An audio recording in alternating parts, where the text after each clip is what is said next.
আসসালামু আলাইকুম ওয়া রাহমাতুল্লাহ। সুপ্রিয় দর্শক, এমনই একটি ছোট্ট দোয়া, যে দোয়া একবার পড়লে হাজার হাজার দিন পর্যন্ত নেকি লেখা হয়। সুবহানাল্লাহ। প্রিয় দর্শক, তাহলে চলুন এই দোয়াটি সম্পর্কে আমরা খুব মনোযোগ দিয়ে শুনে নেই। দর্শক, মহান আল্লাহ তাআলা আমাদেরকে অনেক যত্ন করে সৃষ্টি করেছেন। আল্লাহ তাআলার মতো করে আমাদেরকে আর কেউ ভালোবাসে না, আর ভালোবাসতে পারেনও না। আল্লাহ তাআলা তার প্রদর্শিত পথের পথিকদের জন্য প্রস্তুত করে রেখেছেন জান্নাত, যার তলদেশ দিয়ে সুমিষ্ট নহর প্রবাহিত করে দিয়েছেন। আর আল্লাহ তাআলার পরেই আমাদেরকে অত্যাধিক ভালোবাসেন আমাদের প্রাণপ্রিয় প্রিয় নবী রাসূল সাল্লাল্লাহু আলাইহি ওয়াসাল্লাম। রাসূল সাল্লাল্লাহু আলাইহি ওয়াসাল্লাম সব সময় চিন্তা করতেন কিভাবে আমরা নাজাত পেতে পারি, কিভাবে আমরা দুনিয়া ও আখিরাতে শান্তি পেতে পারি। তিনি আজীবন আমাদেরকে শিখিয়ে গেছেন কিভাবে আমরা অল্প পরিশ্রমে অধিক লাভবান হতে পারি। এরই ধারাবাহিকতায় তিনি আমাদেরকে শিখিয়ে গিয়েছেন ছোট্ট একটি আমল, যে আমলটি করার ফজিলত অপরিসীম। আসুন আজ থেকে আমরা চেষ্টা করি ছোট্ট এই আমলটি সব সময় করার জন্য, আর অর্জন করি দুনিয়া ও আখিরাতের সফলতা। আর প্রিয় দর্শক, সেই দোয়াটি হলো জাযাল্লাহু আন্না মুহাম্মাদান মা হুয়া আহলুহু। নবী করিম সাল্লাল্লাহু আলাইহি ওয়াসাল্লাম ইরশাদ করেন, যে ব্যক্তি একবার এই দোয়া পাঠ করবে, ৭০ জন ফেরেশতা ১০০০ দিন পর্যন্ত বিরতিহীনভাবে উহার সওয়াব লিখতে থাকবে। সুবহানাল্লাহ। প্রিয় দর্শক, দোয়াটি আবার শুনুন। জাযাল্লাহু আন্না মুহাম্মাদান মা হুয়া আহলুহু। নবী করিম সাল্লাল্লাহু আলাইহি ওয়াসাল্লাম ইরশাদ করেন, যে ব্যক্তি একবার এই দোয়া পাঠ করবে, ৭০ জন ফেরেশতা ১০০০ দিন পর্যন্ত বিরতিহীনভাবে উহার সওয়াব লিখতে থাকবে। সুবহানাল্লাহ। খুবই ছোট্ট এবং খুবই ফজিলতপূর্ণ একটি দোয়া। হযরত ইব্রাহিম আলাইহিসসালামকে যখন আগুনে পুড়িয়ে মারার জন্য নমরুদ ৮ মাইল পরিমাণ জায়গা আগুন জ্বালালো, তখন নতুন একটা সমস্যা দেখা দিল। প্রিয় নবী সাল্লাল্লাহু আলাইহি ওয়াসাল্লাম বলেন, প্রত্যেক ফরজ নামাজের শেষে কিছু দোয়া আছে, যে ব্যক্তি ওইগুলো পড়ে বা কাজে লাগায় সে কখনো ক্ষতিগ্রস্ত হয় না। সহিহ মুসলিম শরীফের হাদিস, হাদিস নম্বর ১২৩৭। আর সেই আমলগুলোর মধ্যে নম্বর ১, রাসূলুল্লাহ সাল্লাল্লাহু আলাইহি ওয়াসাল্লাম প্রত্যেক ফরজ নামাজ শেষে ৩ বার আস্তাগফিরুল্লাহ বলতেন। মুসলিম শরীফের হাদিস, হাদিস নম্বর ১২২২। তারপরে বলতেন, আল্লাহুম্মা আনতাস সালাম ওয়া মিনকাস সালাম তাবারাকতা ইয়া যাল জালালি ওয়াল ইকরাম। মুসলিম শরীফের হাদিস। প্রিয় দর্শক, তারপর ফরজ নামাজ শেষে প্রিয় নবী সাল্লাল্লাহু আলাইহি ওয়াসাল্লাম যে জিকিরটি করতেন, যে দোয়াটি পড়তেন, তা হলো সুবহানাল্লাহ ৩৩ বার, আলহামদুলিল্লাহ ৩৩ বার, আল্লাহু আকবার ৩৩ বার। এরপর একবার এই দোয়াটি পড়তেন। দোয়াটি হলো লা ইলাহা ইল্লাল্লাহু ওয়াহদাহু লা শারীকা লাহু লাহুল মুলকু ওয়া লাহুল হামদু ওয়া হুয়া আলা কুল্লি শাইইন কাদির। দোয়াটির বাংলা উচ্চারণ সহ দেওয়া হলো, আপনারা মুখস্থ করে নেবেন। অর্থাৎ সুবহানাল্লাহ ৩৩ বার, আলহামদুলিল্লাহ ৩৩ বার, আল্লাহু আকবার ৩৩ বার। এরপর একবার এই দোয়াটি পড়তেন। এই দোয়াটি একবার পরে ১০০ বার পূর্ণ করতেন। আমি আবার বলছি দোয়াটি হলো লা ইলাহা ইল্লাল্লাহু ওয়াহদাহু লা শারীকা লাহু লাহুল মুলকু ওয়া লাহুল হামদু ওয়া হুয়া আলা কুল্লি শাইইন কাদির।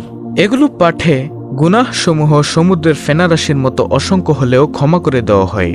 সুবহানাল্লাহ। মুসলিম শরীফের হাদিস, হাদিস নম্বর ১২৪০। প্রিয় দর্শক, ফরজ নামাজ শেষে প্রিয় নবী সাল্লাল্লাহু আলাইহি ওয়াসাল্লাম আর যে দোয়াটি পাঠ করতেন তা হলো আয়াতুল কুরসি। আয়াতুল কুরসি হলো সূরা বাকারার ২৫৫ নং আয়াত। এই আয়াতুল কুরসি পড়বেন আপনি একবার। ফরজ নামাজের পর আয়াতুল কুরসি পড়লে তার আর বেহেশতের মধ্যে মৃত্যু ছাড়া আর কোনো দূরত্ব থাকবে না। সুবহানাল্লাহ। নাসাই শরীফের হাদিস।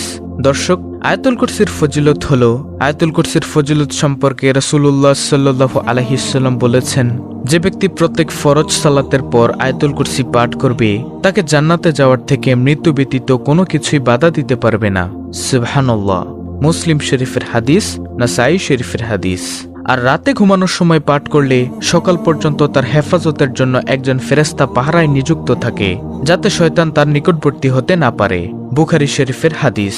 প্রিয় দর্শক, প্রিয় নবী হযরত মুহাম্মদ সাল্লাল্লাহু আলাইহি ওয়াসাল্লামের আরেকটি দোয়া হলো ফজর ও মাগরিবের নামাজের সালাম ফিরিয়ে ৭ বার আল্লাহুম্মা আজিরনি মিনান নার, আল্লাহুম্মা আজিরনি মিনান নার এই দোয়াটি পাঠ করা। এর অর্থ হলো, হে আল্লাহ, আমাকে জাহান্নাম থেকে মুক্তি দিন। মনে রাখবেন, মাগরিব এবং ফজরের নামাজের সালাম ফিরিয়ে 7 বার এই দোয়াটি পড়বেন। আল্লাহুম্মা আজিরনি মিনান নার, অর্থ হলো, হে আল্লাহ, আমাকে জাহান্নাম থেকে মুক্তি দিন। রাসূলুল্লাহ সাল্লাল্লাহু আলাইহি ওয়াসাল্লাম বলেছেন, এই দোয়া নিয়মিত পড়লে তাকে জাহান্নাম থেকে মুক্ত বলে লিখে দেওয়া হবে। সুবহানাল্লাহ। রাসূলুল্লাহ সাল্লাল্লাহু আলাইহি ওয়াসাল্লাম আরও বলেছেন, ফজর ও মাগরিবের নামাজের পরে কারো সঙ্গে কথা না বলে এই দোয়াটি অর্থাৎ আল্লাহুম্মা আজিরনি মিনান নার 7 বার পাঠ করলে উক্ত দিনে বা রাতে মৃত্যু হলে তার জন্য জাহান্নাম হতে মুক্ত বলে লিখে দেওয়া হয়। সুবহানাল্লাহ। প্রিয় দর্শক, দোয়া মুমিনদের হাতিয়ার। দোয়ার মাধ্যমে অসম্ভবকেও সম্ভব করা যায়, এমনকি দোয়ার ফলে ভাগ্যও ঘুরে যায়। পবিত্র কোরআনে আল্লাহ তাআলা বলেন, তোমরা আমার কাছে দোয়া করো, আমি তোমাদের দোয়া কবুল করব। সূরা মুমিন আয়াত নম্বর 60।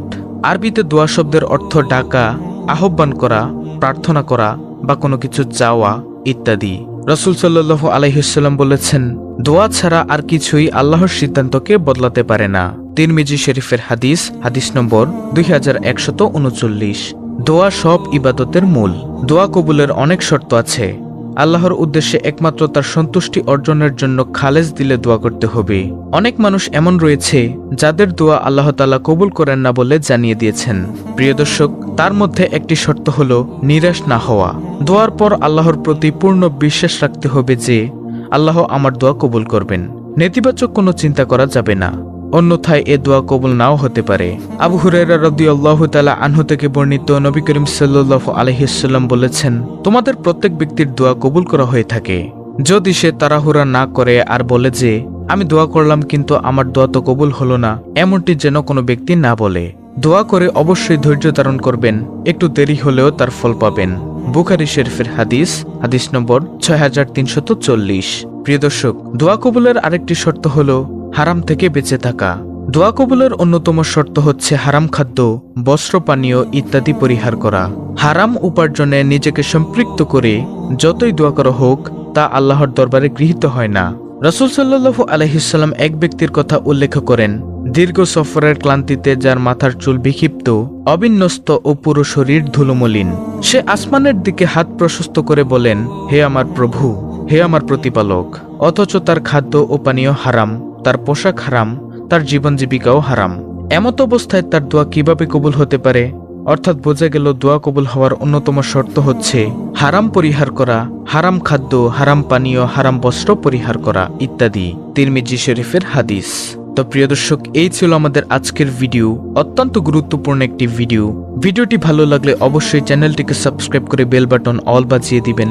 ভিডিওটিতে একটি লাইক দিবেন এবং কমেন্টে আমিন লিখবেন এবং অন্য মুসলিম ভাই বোনদের কাছে ভিডিওটি শেয়ার করে দিবেন।